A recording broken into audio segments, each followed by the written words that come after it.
예, 당대표 조국입니다. 내일은 6.15 남북 공동선언 24주년입니다.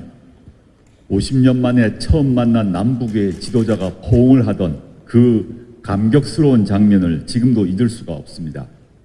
6.15 남북 공동선언은 한반도 평화와 협력의 가장 튼튼한 발판입니다. 분단 국가인 우리에게 6.15 남북 공동선언은 지난 역사가 아닌 현재 진행형입니다. 그런데 지금 어떻습니까? 남북 간에는 대화가 사라지고 오직 대결과 공포만 증폭되고 있습니다. 윤석열 정부의 대북 기조는 오로지 즉 끝, 즉시 강력히 끝까지 응징하겠다는 말뿐입니다. 오직 파멸과 대결뿐입니다. 남북 간의 오물풍선도 확성기 방송도 당장 멈춰야 합니다. 표현의 자유라고 주장하지만 얼토당토 않습니다. 칼날에 욕을 새겨 던지는 행위를 표현의 자유라고 할 수는 없습니다.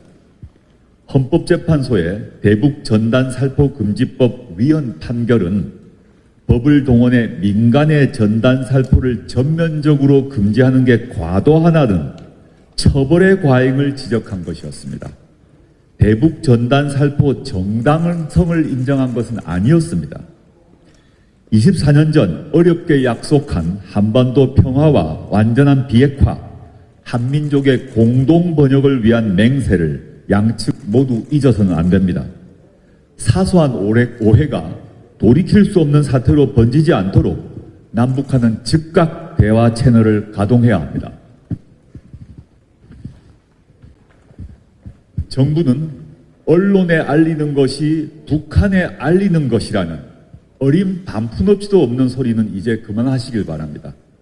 국회도 당장 관련 상임위를 열어 더 이상 남북 간의 갈등이 커지지 않도록 해야 합니다.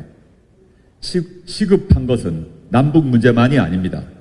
민생은 파탄지경이고 예고된 집단 휴진에 치료를 받아야 할 환자들이 시위에 나섰습니다. 국민들은 불안에 떨고 있습니다. 이런 상황인데 대통령은 명분 없는 해외 순방을 갔습니다.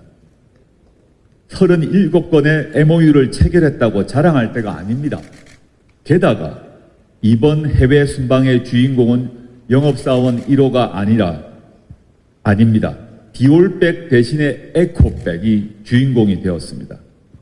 김건희 씨 명품 가방 수수 의혹을 반년 가까이 조사한 권익위원회가 위반 사항이 없다는 결론을 순방 당일 기습적으로 발표했습니다.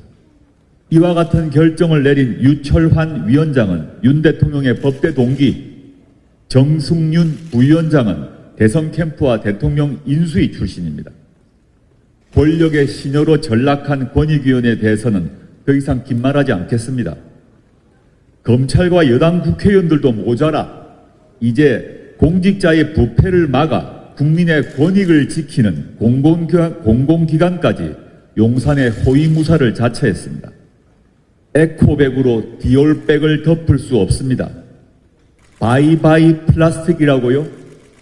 국민은 바이바이 대통령이라고 하고 싶습니다. 정말 3년 너무 깁니다.